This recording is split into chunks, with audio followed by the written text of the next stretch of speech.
Welcome, Juno community. Welcome to the first weekly news video of the Juno Communications sub-DAO. In these videos, we're going to bring to you everything that's happening in the Juno network, cover all the information, everything that's going on. So let's dive straight into it. To start this, we want to look at the Juno V12 update that is about to come very, very soon to the Juno network and will bring a lot of exciting new features to the network. So we have this amazing article here from Reese Williams where he's diving in depth into all those new features and what they exactly do. Also on the Juno Comms DAO community call, the first one that we did, the team was on there talking about the V12 update.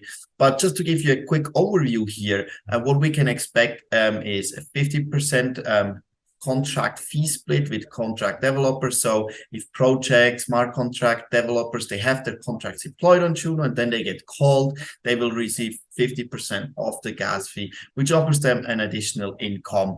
Then we have native tokens for DAOs. We have the DeFi Oracle price feed that we have been voting on a while ago.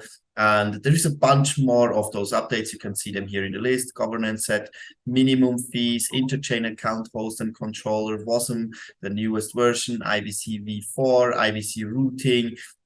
So a lot is to come. We don't have an exact release date for this update yet. As soon as we have that, we'll obviously also share it here in the video. But you can see the Core One team is working hard on making Juno better. A lot of stuff is being built and is being shipped, and this one will be shipped very soon. So that's very exciting. To the governance proposal, we currently have one governance proposal that is on chain, and that's to make Juno carbon neutral. This would be done by buying NCT eco credits on Osmosis. And for that, Juno would spend around $61,000 US. At the moment, we can see that the turnout is very low. And it seems like to be a clear rejection, but as the turnout is low, there's still a lot of votes left. So let's see where this is going. Make sure that you participate in this vote. Further, there is a bunch of proposals that are right now on Commonwealth up for discussions before we can vote on them. We just go through them real quick. The first one we have is an options vault by Caesar DAO. So Caesar DAO, they already have built a DeFi dApp, and they are looking to implement another one.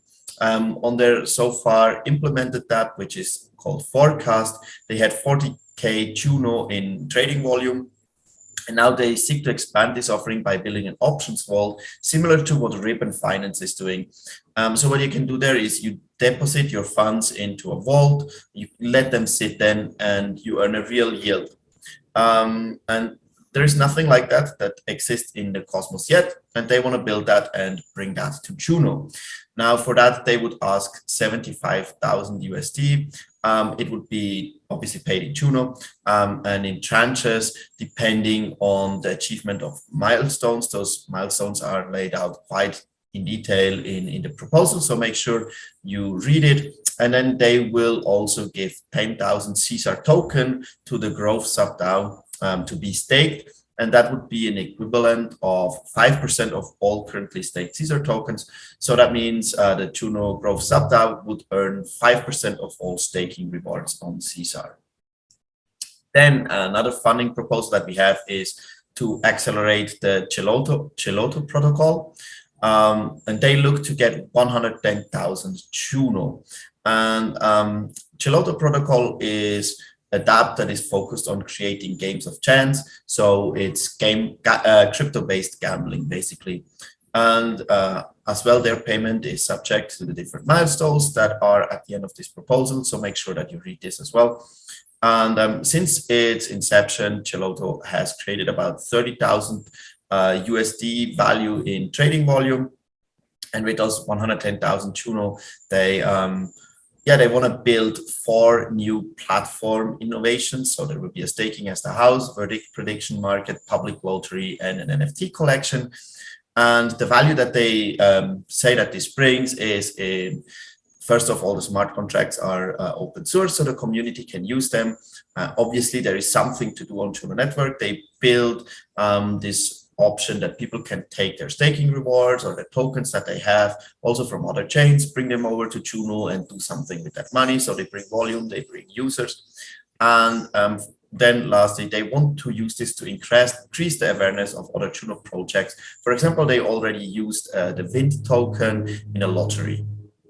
In a short summary, both of these proposals would bring more dApps to Juno, more development, more things to do. And in the end, a layer one is only as strong as the dApps it hosts, right? Because the dApps are the one that brings the users.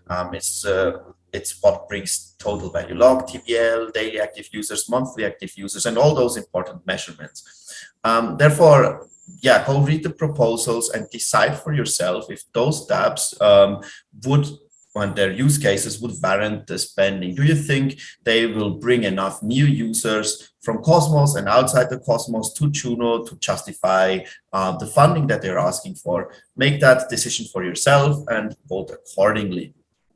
Then we have another proposal that looks for funding, and that's the marketing sub-DAO. They're asking for 100,000 Juno. Now, this Juno wouldn't be spent directly. What they would do with that is they would stake that and then reward the DAO members with the staking rewards. There are many major Cosmos influencers that are a part of this here. We have Tank, we have Lil Gaines, we have Cosmos Joe. So they have reach, at least within the Cosmos, they have a decent amount of reach. And their mission is to spread the awareness and onboard new users to Juno. And for that, what they would do is they would produce a minimum amount of 6 content pieces focused on Juno every month. Yeah, this seems pretty similar to what the ComSub DAO is already doing, but they say they differentiate themselves by targeting people outside of Juno. And then the last point that we want to cover today is the creation of the Windex Pools. You know, we have not too long ago voted to give the Juno incentives that were reserved for the Juno swap to the Wind DAO instead, to incentivize their DEX. And now they have published the list of pools that they want to have on their DEX. There are major pools, including the Wind token, like Wind Osmo, like Wind Juno. Then there are big pools that would not include the Wind token at all. So we have Juno Atom, Juno USDC, Juno Osmo, those kind of pools.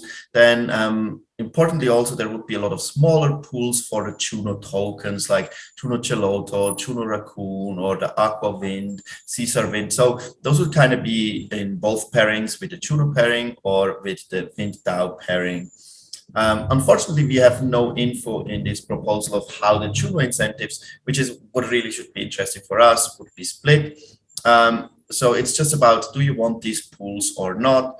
And yeah, it looks like Wind DAO will be the major DEX on Juno, so it would make sense that all the different pairings are there. And then this will also go on to a governance proposal vote. So if the list is complete, we should accept it. And if not, we should tell them, hopefully before, so they can, before it goes to the vote, add those pools that are missing onto the list. So that's it for today. Thank you so much for tuning in, and see you next week for another Juno Weekly News Update.